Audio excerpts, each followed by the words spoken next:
Oke, pada video kali ini kita akan jawab-jawab pertanyaan lagi ya seputar misalkan nih kita ingin mengajukan kompensasi di GoFood, lalu pengajuan kita ditolak.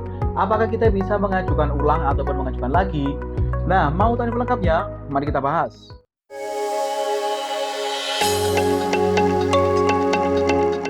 Oke, pengajuan kompensasi di GoFood ini hanya bisa dilakukan satu kali per pesanan. Maka dari itu, jika teman-teman mengajukan pengajuan kompensasi, lalu pengajuan teman-teman ditolak, tapi tenang saja, teman-teman masih bisa berusaha untuk mengajukan banding ya, yaitu melalui ataupun mengirimkan laporan yang kita kirim melalui halaman pusat bantuan di aplikasi GoBiznya. Tapi kalau saran dari saya sih, sebelum kita melakukan banding begitu ya, karena pengajuan kompensasi kita ditolak, terlebih dahulu kita harus mengetahui tentang hal-hal apa saja yang bisa membuat kompensasi kita itu ataupun pengajuan kita itu ditolak. Jangan-jangan ditolaknya itu karena kesalahan kita sendiri ataupun kesalahan merchant dan lain sebagainya ya. Nah, ketentuan-ketentuan seperti ini harus kalian pahami terlebih dahulu ya. Misalkan nih ketentuannya seperti ini. GoTo ataupun GoFood hanya akan memberikan ganti rugi kepada merchant apabila merchant telah menyiapkan produk yang dipesan dan GoTo tidak dapat menyediakan mitra Gojek yang akan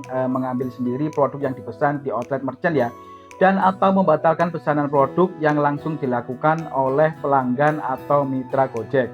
Jadi misalkan ketentuan yang pertama seperti itu ya. Jadi bagi teman-teman yang dibatalkan pesanannya karena mungkin kesalahan dari Gojeknya sendiri karena tidak bisa menyediakan mitra drivernya, nah itu kita memang bisa untuk mengajukan kompensasi. Tapi beda halnya, dan ini juga masuk ke ketentuan yang kedua. Misalkan nih kita mendapatkan orderan, lalu ada notifikasi bahwa kita harus menahan pembuatan pesanan tersebut. Lalu kita tetap membuatkan pesanan tersebut, lalu ternyata pesanan tersebut batal. Maka jika kasus seperti ini, kita tidak bisa mengajukan kompensasi di GoFood-nya ya, alias pengajuan kompensasi kita akan ditolak. Oke, kita lanjut ke ketentuan yang ketiga. Kompensasi tidak berlaku apabila pesanan produk dibatalkan oleh merchant atau oleh pelanggan ataupun oleh mitra Gojek dengan alasan-alasan yang berkaitan dengan merchant. Jadi misalkan seperti ini, untuk pengajuan kompensasi itu tidak bisa dilakukan jika yang membatalkan pesanan tersebut itu dilakukan oleh merchant ya, itu tidak bisa dilakukan.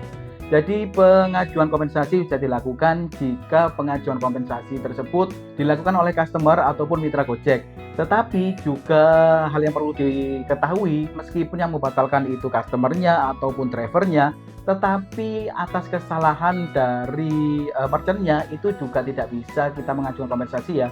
Jadi misalkan dibatalkan oleh driver karena mungkin restonya tutup ataupun menunya habis.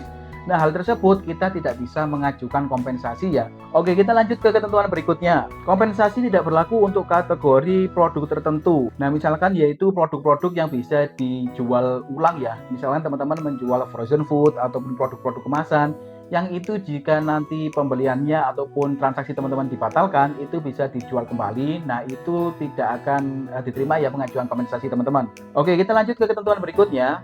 Kompensasi akan diberikan oleh GoTo kepada merchant yang telah mengajukan permohonan kompensasi melalui aplikasi GoBiz, di mana pengajuan kompensasi dapat dilakukan oleh merchant paling lambat 48 jam sejak terjadinya pembatalan produk yang dipesan ya. Lalu berikutnya adalah besarnya ganti rugi yang akan dibayarkan oleh pihak Gojeknya, yaitu tidak akan melebihi 40% atau persentase lain yang ditentukan sewaktu-waktu oleh Gojeknya atas kebijakan dari waktu ke waktu. Nah, hal ini kemarin juga ditanyakan oleh teman-teman subscriber ya, ketika dia mengajukan pengajuan kompensasi di GoFood dan pengajuannya diterima, ternyata uang yang cair itu tidak 100%. Nah, ini sudah ada keterangannya ya, yaitu untuk pencairan kompensasi itu tidak akan melebihi dari 40% sesuai dengan kebijakan yang ada di Gojeknya ya. Nah, kita lanjut ke ketentuan berikutnya. Ini kelihatannya simpel, tapi kalau kita mengajukan karena kesalahan seperti ini pengajuan kita akan ditolak ya. Yaitu kita melihat pesanan tersebut lebih dari 3 menit sebelum nantinya pesanan tersebut dibatalkan oleh merchant ya. Jadi kita melihat pesanan yang masuk, itu kita tidak tahu misalkan ada pesanan yang masuk, lalu kita melihat pesanannya itu lebih dari 3 menit, yang membuat customer mungkin merasa, waduh ini kok lama sekali, lalu customer membatalkan pesanan tersebut. Nah, jika kasusnya seperti itu, kita tidak bisa mengajukan kompensasi ya, karena termasuk dari kelalaian merchant ataupun pemilik resto. Nah, kurang lebih seperti itu tadi ya untuk ketentuan-ketentuan bagaimana cara kita mengajukan kompensasi di GoFood. Jika kita sudah memahami ketentuan-ketentuan apa yang harus kita penuhi dan, peraturan-peraturan apa yang harus kita taatin gitu ya, nah kita akan enak ataupun kita akan bisa menilai apakah kita, pengajuan kompensasinya itu layak diterima ataupun memang layak ditolak. Kalau seumpama kita merasa memang pengajuan kita itu layak diterima karena, tidak termasuk hal-hal yang di atas gitu ya, ya teman-teman bisa mencoba untuk mengajukan banding supaya kompensasi kalian itu bisa cair begitu ya ataupun bisa diterima. Tetapi jika teman-teman sudah mempelajari ketentuan tentang kompensasi ini dan memang tidak memungkinkan untuk pengajuan kalian diterima karena mungkin dari kesalahan pemilik risiko sendiri mungkin. Nah, mungkin teman-teman harus lebih legowo gitu ya menerima penolakan dari pengajuan kompensasi teman-teman. Nah, mungkin cukup sampai di sini ya pada video kali ini. Semoga pada video kali ini bisa menjawab pertanyaan rekan-rekan ya. Dan semoga videonya cukup jelas dan bisa memberikan informasi yang cukup bagi rekan-rekan. Terima kasih sudah menonton. See you next video.